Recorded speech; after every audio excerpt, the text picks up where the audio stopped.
Hello my dudes, welcome back to Internet Analysis. Today I want to talk about beauty maintenance. I spend about $5,000 a month on my beauty maintenance routine, so no one can call me ugly. Welcome to part one of the High Maintenance Girls Club. Being tired isn't an excuse to be ugly. You gotta treat beauty like your job, act like you're an influencer. This is everything that we're doing to be our hottest, happiest selves. Specifically, I want to get into the high maintenance to be low maintenance trend. This has been around for a couple years, but it's been on my list and I think it's time. High maintenance things I do to be low maintenance. Here are the high maintenance things I do once a week. Let's fight the Sunday scaries into a high maintenance beauty routine that's gonna make me low maintenance and feel my best for the rest of the week. This trend of high maintenance to be low maintenance is basically the beauty equivalent of meal prepping. So maybe you have one big appointment day where you get like everything done, or you spend 2 or 3 hours every Sunday night doing all of these beauty, self-care, maintenance tasks. For example, something like taking 10 minutes to tint your eyebrows so that you don't have to mess with them all week. In theory, all of this upfront work helps to make the rest of your week better, maybe even the rest of your life better. But is there really truth to that? Does all of this work really help make you any lower maintenance? Let's be honest, this is high maintenance, and I want to say it's to be low maintenance, but it actually just takes up so much time and it's expensive. And of course, we've got to dig into the idea of maintaining your beauty, this requirement that every woman has to do XYZ tasks just to exist, to be seen in public. All of the energy, time, and money involved in maintaining your hair, skin, nails, and even body. I am so sick of plastic surgery and beauty maintenance. Maintenance. This is upkeep. As a beauty lover, I cannot stand the phrase beauty maintenance. First of all, you're not a car. Beauty maintenance is something that you have to tend to every single day. First of all, this idea of maintenance is a myth in itself. The maintenance never ends. It's daily, weekly, annually, and you're never done for more than like a few hours. Every single morning and night, I'm standing in front of this mirror for a good 20 to 30 minutes doing my maintenance. I'm really fascinated by what is the new baseline. What is considered the bare minimum in terms of beauty tasks? What is required to be seen as acceptable, normal, and professional? It's not that I'm looking in the mirror and being like, oh my god, my eyelashes are too short, like I need to fix this. It was more so that I felt like everyone around me was doing like a baseline level of appearance upkeep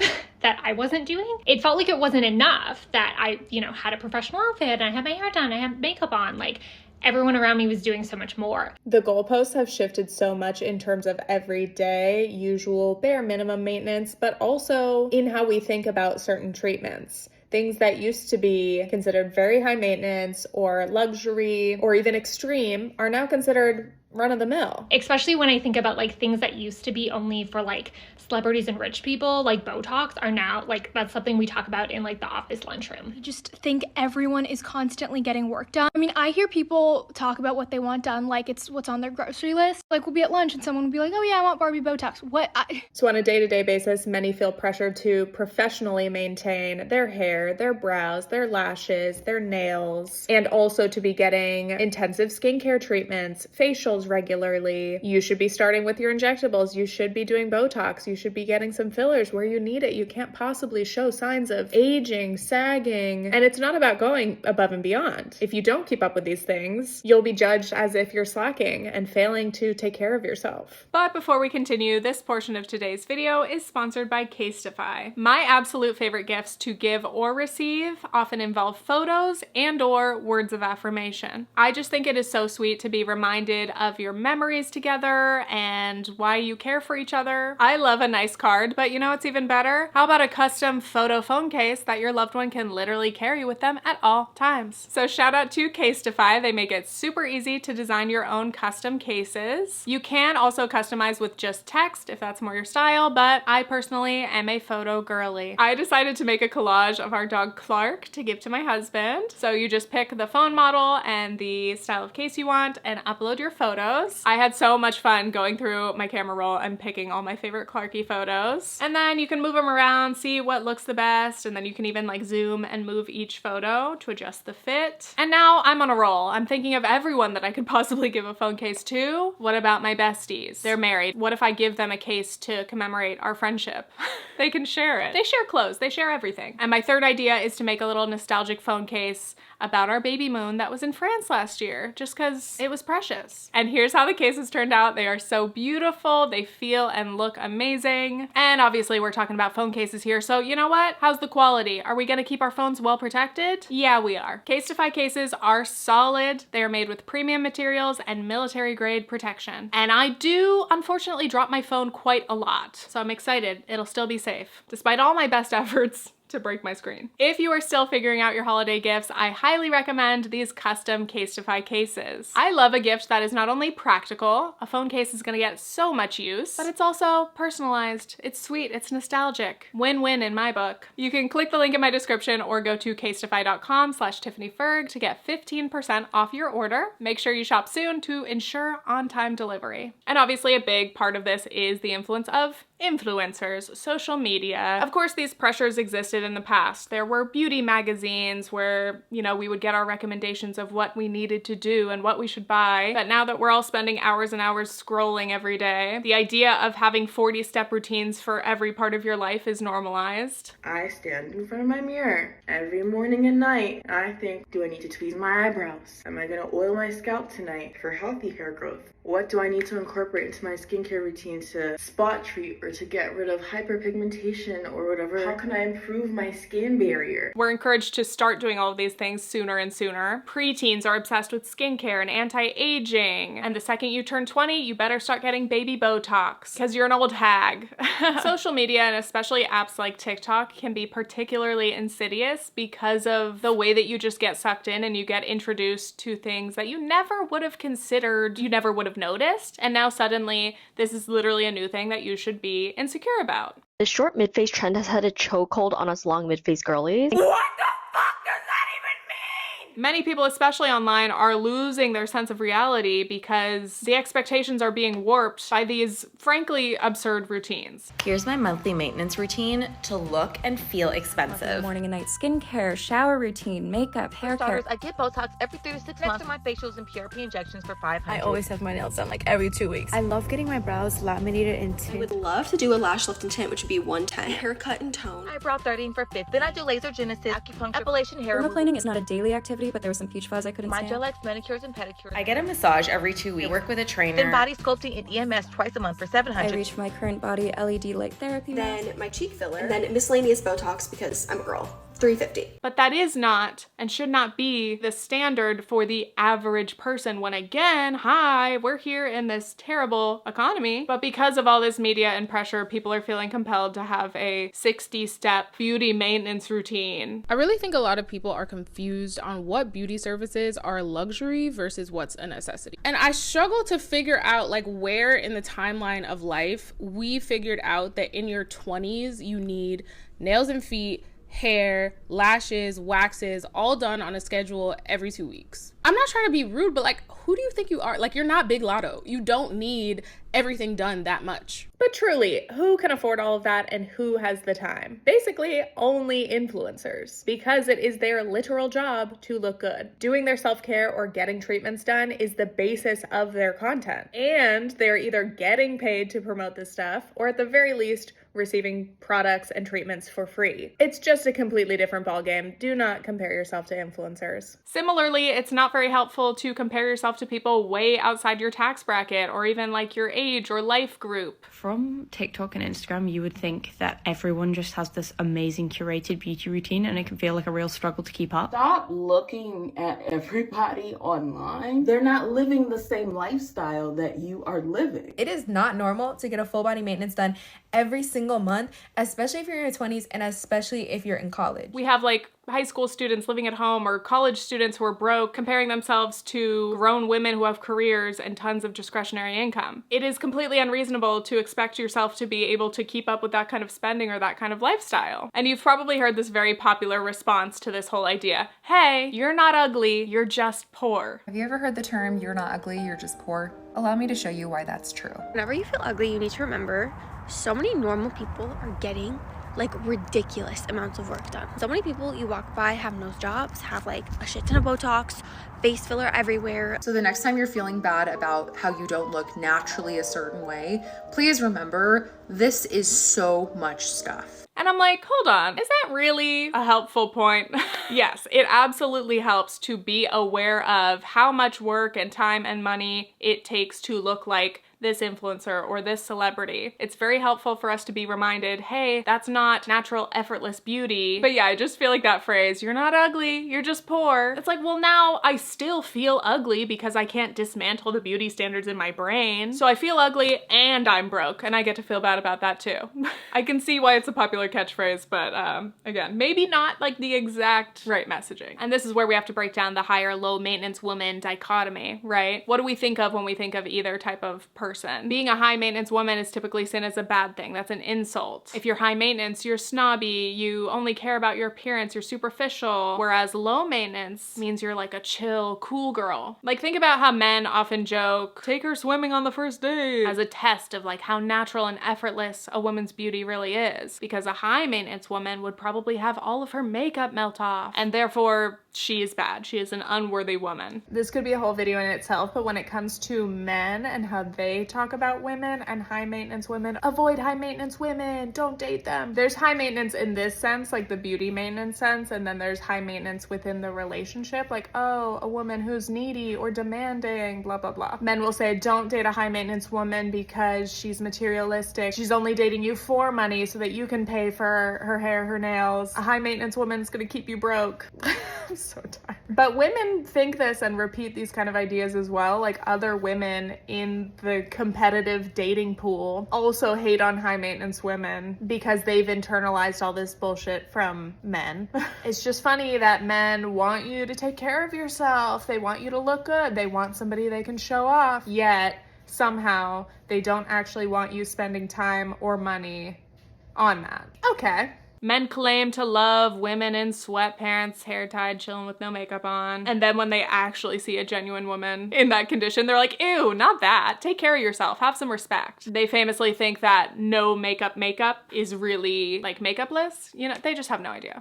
Straight men, okay? They don't know what's going on. But of course, so much of like the beauty ideals, especially when it comes to like women who date men, obviously comes from patriarchal standards and these very heteronormative expectations. But even if you try to remove men from the equation and just think about like what women want for themselves, I think many women do aim for the kind of beauty that lasts, the kind of treatments that can get them closer to the state they want to be in all the time, if that makes sense. We dream of just waking up and having a perfect fresh face, lashes, brows look great, hair looks great. I think the ways that high or low maintenance are thrown around really show that these identifiers are less literal and they're more just about associations with a certain type of woman. And having like low maintenance, effortless beauty is definitely seen as a status symbol. You want all of the beauty that comes from high maintenance beauty tasks with the cool vibe of being low maintenance, being chill. But you really cannot have it both ways. Shouldn't high and low maintenance be mutually exclusive? As Naima Job wrote, what high maintenance to be low maintenance videos show is that so-called low maintenance or natural appearance is anything but. Looking natural is now a beauty standard so rigorous that it requires at least a full day's commitment each month. And I think that totally nailed it. So I guess my petty beef with this trend name is like, does high maintenance to be low maintenance make any sense? No. To me, it doesn't. Let's talk about genuinely what would low maintenance be. Not doing much or nothing at all. Air drying your hair, natural bare naked nails, little to no makeup, washing your face with just water. That's like truly low maintenance. Could you keep up with your beauty regimen on a desert island? Most of us could not. But again, low maintenance, especially in this context, is more about the no makeup look, that kind of aspiration. The goal is to appear effortless, but of course you're putting the work in. I saw some TikToks like this, like, wow, you're so naturally beautiful. Little do they know, yes, it's easy to look great first thing in the morning when you have microbladed eyebrows, a lash lift, and great skin thanks to the thousands you spend on treatments. And it's funny how defensive we can get about people thinking you did one thing or another. She told Vogue she prefers to go more natural, so she didn't wear mascara or eyebrow gel on her wedding day. Sweetness, you didn't wear it because you have a lash lift, lash extensions, and eyebrow lamination. I wasn't wearing Louboutins, I was wearing little brown kid meals. this. Anyway, obviously we all have our own personal metrics of what we consider to be high or low maintenance in terms of our own routine. Regardless, it's all maintenance, and most of us feel compelled to stick to even our bare bones routine because we don't feel like we can exist, we can't be presentable without it. Finally, let's get into the hot girl hamster wheel. I want to get into how this affects women financially. When you start to think of these beauty enhancements, the highlights, the lashes, the filler, the nails, as maintenance, they become as locked into your budget as your rent is. How much are you all spending on maintenance monthly? Without including like skincare, gym membership, we're at £1,344. The total is $1,104 a month. 300 to like 1,000 for hair. Nails are $175. You got laser, waxing. The amount of money you absolutely hemorrhage just trying to adhere to like a normal, clean, professional looking beauty standard is crazy. Katie Gatti-Tausen is a personal finance content creator and author, host of the show Money with Katie, as well as co-host of one of my favorite culture podcasts, Diabolical Lies. I've mentioned them so many times already. But Katie coined this term, hot girl hamster wheel, which is very relevant to the beauty maintenance cycle, and she's made a couple of podcast episodes about it if you want to listen to those fully. So this is how my monthly rotation on that hamster wheel would begin. Number 1, feel bad about myself and then notice in rapid, horrifying succession that my roots were growing out and my ends were split and my gel nails were peeling off and my legs were pale and hairy. Number 2, panic schedule a full day of back-to-back primping appointments, massage, facial, eyebrow threading, cut and color, manicure, pedicure, spray tan, and chill. And the final step, can't skip this one, go home, bask in the glory of retaining hot girl status for another 2 to 3 weeks, and then quickly realize that I don't really feel any different, and that I'd have to repeat the process soon. Basically, the idea is once you are on the hot girl hamster wheel, you're doing all these maintenance tasks. Even if you get to a point where you want to stop, it may seem very impossible to do so. Hence the hamster wheel of it all right? The inertia. Due to the nature of these treatments, if you stop, you don't just immediately go back to your natural state, right? If you're a bleach blonde and you abruptly stop dyeing your hair, your roots are gonna grow out in a very delineated, unsightly way. If you've been getting manicures for a long time and you suddenly stop, guess what? Your natural nails are probably wrecked underneath. And it is gonna take months of sad, brittle, weak nails for them to get to a point where they're even like decent again. And therefore it's gonna tempt you to just get back on the hamster wheel, just start getting your nails done. But also when it comes to the hot girl hamster wheel, there is an emotional, psychological component as well. Katie said, these expenses are not easy to cut out when they're fossilized into your self-esteem. You're not gonna wanna touch that beauty category because you have convinced yourself that that is the bare minimum you need to do to be able to walk out the door into the world. So Katie eventually realized that she was spending an absurd amount of money on beauty relative to her income. It was $3,800 a year, which was 10% of her take-home pay. 10%! The sneaky thing about beauty maintenance is that because all of these things happen at different times, some things are daily, weekly, bi-weekly, monthly, a couple times a year, it can be really easy for the amount of money to feel hidden. Like I only spent $100 this month, but you're gonna have a $700 hair bill next month. So it's much better to annualize your expenses and figure out, okay, really, again, compared to how much I'm earning, how much of that whole pie is going just to beauty. List out all your expenses, tips included, be honest with yourself. What percentage of your work, your labor, your time is just going to beauty maintenance, just to make you feel like you're your bare minimum presentable professional self? And a big question, are you spending more on beauty than you are even saving? That is a huge red flag, but I think it's really common because again, many women see all of this beauty maintenance as a necessity, a must-have. I decided to quantify what my beauty habits would cost me in the long run, so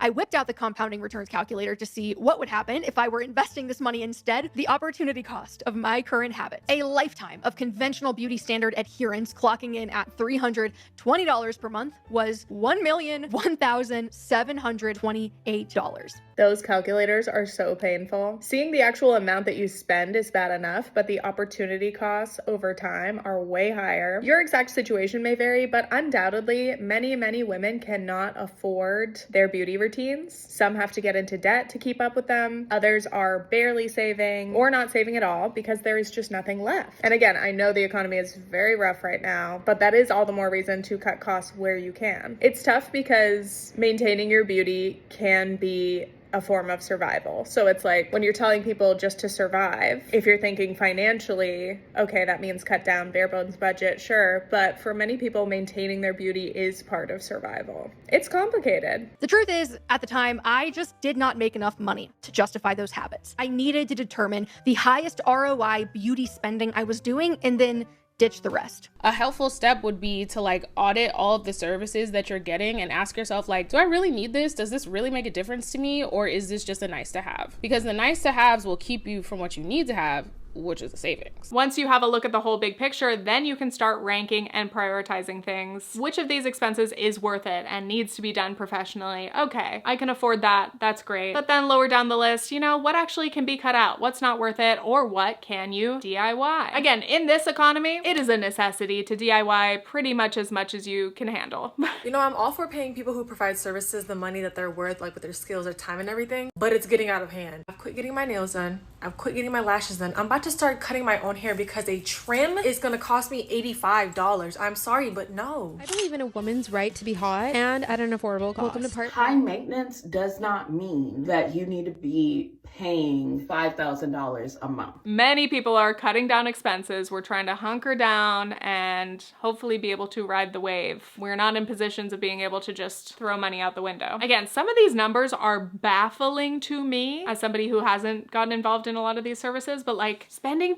$2,000 a year on lash extensions? That is wild. So those 4 things alone, like lashes, tan, nails, hair, I used to spend $7,040 a year on those 4 things. Just by making those swaps, I now spend $876 a year. That saves me $6,150. So it is incredible when people share these stories and are like, hey, reminder, you don't have to do all this stuff in the salon. You don't necessarily have to get things professionally done. There are ways that you can handle your hair, skin, nails at home much more cheaply. You never know what's gonna happen. You might lose your job. Something might happen and you might not be able to spend that money. And so learning how to do that DIY is going to ensure that you can always do your maintenance routine no matter what financial situation you're in. And of course, there is an element of self-preservation here. I'm not just telling people to just give up on all your beauty maintenance, stop doing anything, stop spending any money, who cares? I understand why it is important for people, not just for your own self-esteem, your own confidence, to feel ready, to feel put together, whatever that means to you. But again, in terms of why women especially feel compelled to do these things, it's because of how we're treated in the world. It's because of the judgments that women face. Again, there are certain expectations of what we're supposed to look like in order to be taken seriously, to be respected. And of course, these standards are all so much worse the further you are from like the default white beauty standard. If you're an American woman and you're white, you're thin, you're conventionally pretty, you can deal with cutting down on certain things and people will give you a lot of grace. Whereas if you're further away from that, you're gonna face more and more hate and judgment and discrimination for not presenting yourself in the way that people expect you to. Naima Job wrote, "The pressure to maintain a certain appearance isn't felt equally across all demographics. Black women, for example, often spend 6 times more on beauty products and services than their white counterparts. And despite comprising only 2% of the UK population, Black women account for 10% of the UK's hair care expenditure. These statistics explicitly show the disparity in beauty upkeep for Black women and also highlight why some Black women feel the need to reach an unrealistic standard of beauty." So again, I don't want this to sound like I'm dismissing the value or the reasons why people care so much about beauty maintenance. Yeah.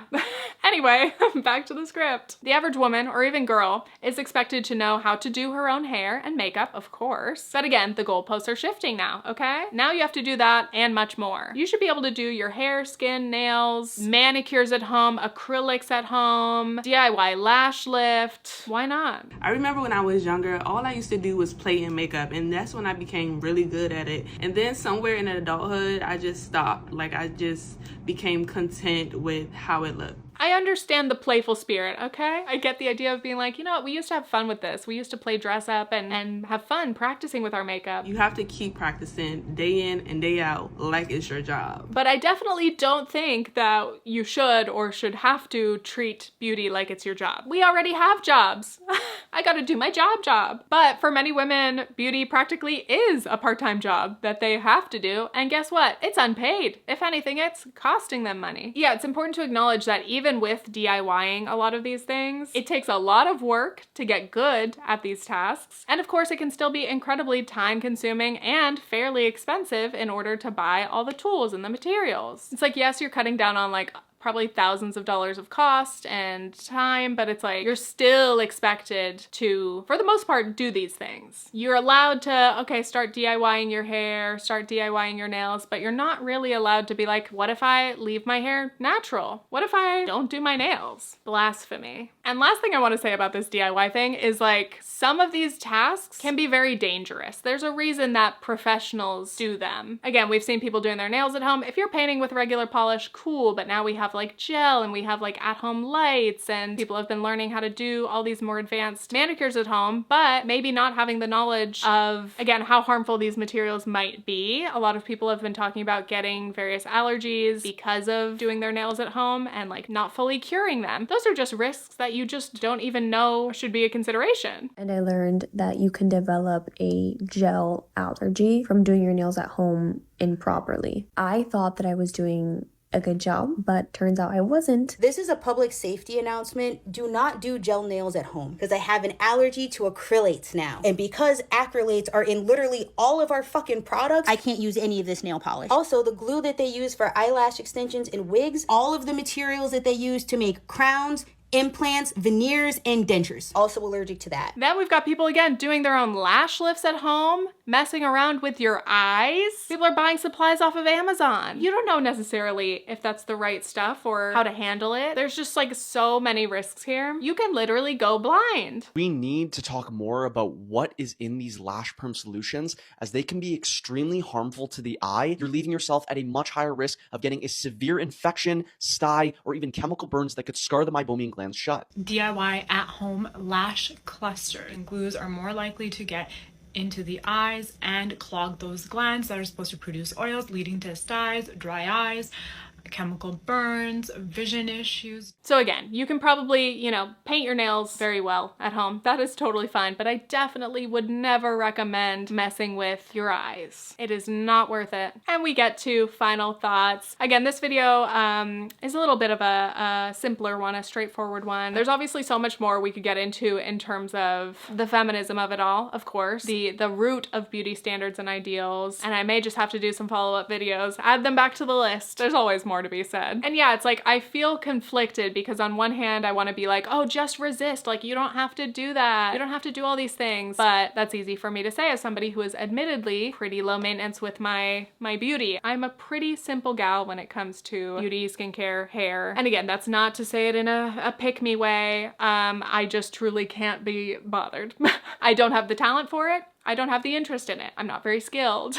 Yeah, so I don't want anyone to watch this and feel bad. I don't want you to feel like I am judging you. As always, I just kind of want to continue the conversation. I always think it's helpful to just think it through. Question it for yourself. Sometimes when we get in the practice of something like so deeply and it's so ingrained in us and our routines, we don't even let ourselves question whether that is good for us anymore. And so like, I'm giving you permission to just another time where we can be like, hey, do I really want to keep doing that thing? Think about it. That's okay. I'm also posting more on my second channel this month. I do more casual commentary videos. It's a little bit of a pettier, dare I say bitchier side of me. I'm a little snarkier and it's fun. It's casual. And thank you again to Casetify for sponsoring today's video. You can check them out in the description. If you want to watch my last video, it was about the influencer accent and it was very well liked. So thank you for enjoying that. And stay tuned for future internet analysis videos. Okay, thanks. Bye.